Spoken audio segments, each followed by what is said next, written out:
Oh my God. How dare you damage this? Yeah. Okay, anyway, you swear to tell the truth, all the truth, and nothing but the truth? Yes. You may begin. Don't sit down. Don't sit down. So, could you introduce yourself to the jury and the court? Hello, my name is Lisa Perry. And how old are you, Ms. Perry? I am 46 years. And what is your relationship to the defendant, Mrs. Perry? Laura Perry is my loving wife and mother of my two children. Now, Mr. Perry, do you have any medical conditions that the court should know about? Yes, about a year ago I was diagnosed with GBM, a rare type of brain cancer. And how does this condition affect you? This condition affects my short-term memory. It often leaves me with headaches and sometimes blurs. So this condition in terms of memory affects your short-term memory of insignificant details, but does it affect your long-term memory of important events? No, it doesn't. How vividly do you remember the events of October the 24th, 2002? I remember them quite vividly. Now, on that night, on that night, what guests did you and your spouse invite to your house? That night we invited Ryan and Madison over. And were Ryan and Madison frequent guests at your house at the time? Yes, they were very good friends of ours. We would go over to their house sometimes, and sometimes they would come over to ours, and other times we used to just order pizza and exotic beers. So what time did Ryan and Madison arrive at your house? They arrived around 6:30. Okay, so they arrived, you, your husband, your wife, and the Reynolds ate dinner and socialized. And then around 9 o'clock, what did your wife realize?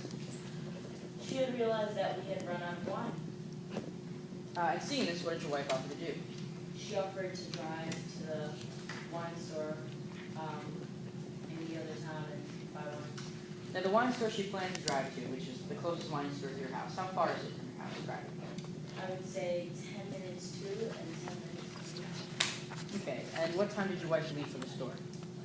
She left for the store around 9. And what time did she return? She returned at 10:20. So how long was she gone for? I would say 15 minutes. And after her return, did your dinner with the Reynolds continue normally? Yes, we enjoyed pictures of Ryan and Madison's recent trip to Egypt. Now, I'd like to ask you a couple of simple questions about your wife. First off, knowing Lauren as you do, could something as simple as the loss of a promotion have caused such a striking change in disposition towards the Reynolds? And how long have you and Lauren been married? We've been married for 20 years now.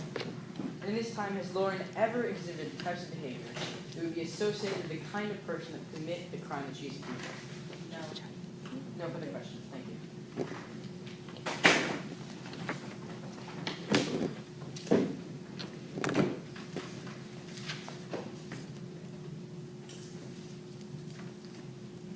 Does the state like to Yes. process with us? Gary Sheehan. I think the GPOs catch it. Okay. So, Mr. Perry, the surgery you need for your illness is unfortunately very expensive, correct? Correct. And you and your wife could not afford it, correct? Yes. So you said that one of the major costs of this was anesthesia, is that right? Yes. And is it true that the type of anesthesia you would need is a barbiturate? That is also correct. Now, were you in court when Detective Walsh testified? Yes, I was. And did you hear him say that chlorandramine, which was used in this crime, is a barbiturate? Yes, I recall. Thank you. So you tried to purchase the anesthesia you would need directly from manufacturers, is that true?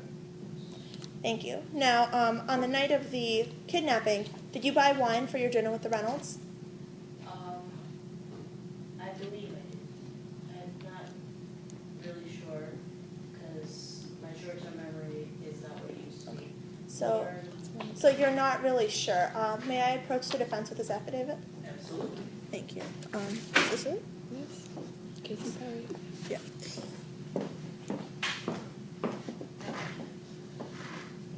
May I approach the witness? Absolutely. Do you recognize this document? Yes, that is my affidavit. And is this your signature again?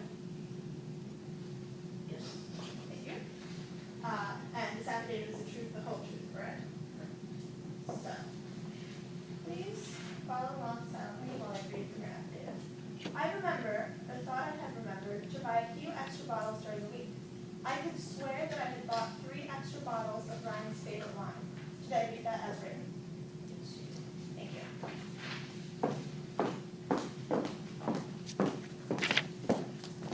So at the time, you were pretty confident that you had bought wine for the party, correct? Yes. Thank you. Now, please just give yes or no answers unless I ask you to do otherwise. You mentioned that one of your major symptoms is memory loss. Is that true? Short term. But you mentioned that one of your major symptoms is memory loss. Is that true? Yes or no? Thank you. Now, let's just go over what happened the night of the kidnapping. Your wife went out to buy wine, correct? Yeah. It's usually about a 10-minute trip, right? 10 minutes from Slayers. Okay. Now, how long was she out of the house, Mr. Perry? 50 minutes maximum. Thank you. Now, so she was gone for about an hour, right? Yeah. Objection, mischaracterization of testimony, he just said about 50 minutes. Okay. About an hour, 50 minutes. Fine. She was gone for about 50 minutes. I'd sustain it except for the fact that your witness agreed. Yeah. So I'm afraid I'm gonna have to overrule that. Okay. So, you said in direct examination that after Lauren came home, you looked at the Reynolds vacation photos. Is that true? Yes. And you said that these photos were from Egypt, correct? I believe so. Now, in your affidavit, you say that the photos were from Croatia. Is that true? I believe. But, Sorry, I can't hear you. What was your response to the question? I believe so. You believe so, that's yes.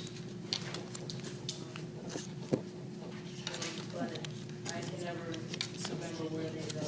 They always go to all the exotic locations. So it's possible that you remembered incorrectly. Is that right? It may be possible. Okay. Thank you. Now, around 11:30, after Mrs. Perry came home, the Metropolitan Police called, right? And were you in court for Mr. Reynolds' testimony? Yes. And did you hear him say that Lauren Perry answered the phone when they called?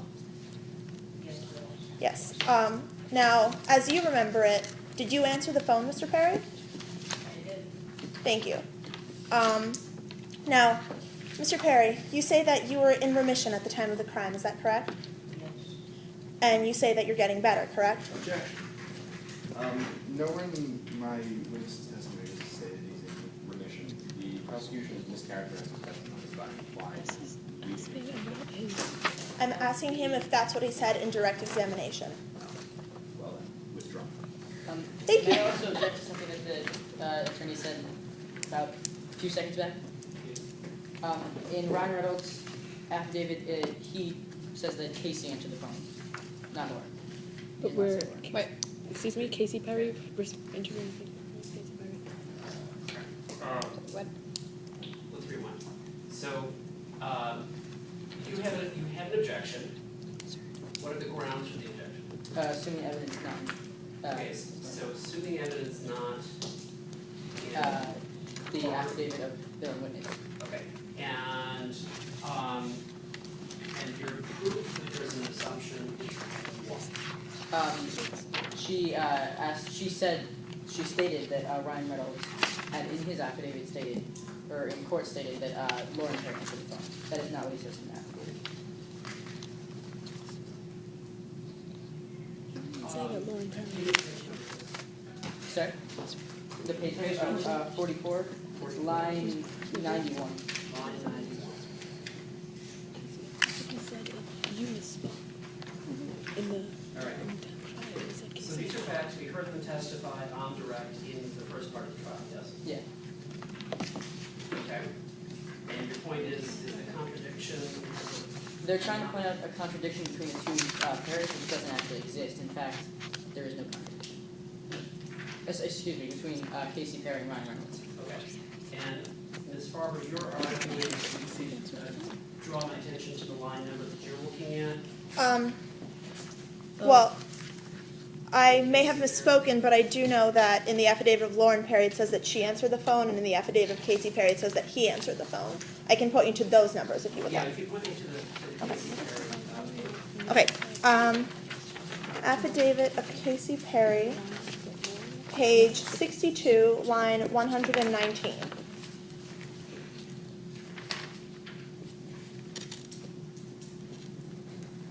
So who's affidavit? Casey. Casey Perry, page 62, line 119.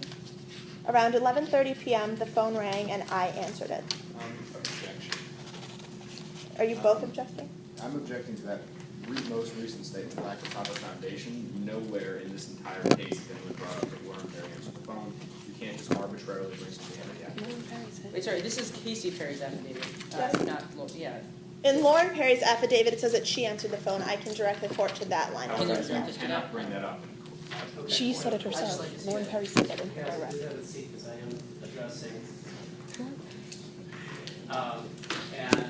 Mr. Rabbit, you can stand back up again. Thank you. So one at a time. So I'm addressing the issue of facts not in evidence. Okay, and your argument is that we've established that there is a contradiction here. Are we all in agreement that there's a contradiction? Well, is it okay if I can address the, council? No. What's your concern? I wanted her to point to the part of Lauren Perry's testimony which states that she answered the phone herself. I pass the phone over to Madison. Yeah, line 79 on page 54. I answered the phone and a police officer asked to talk to, etc.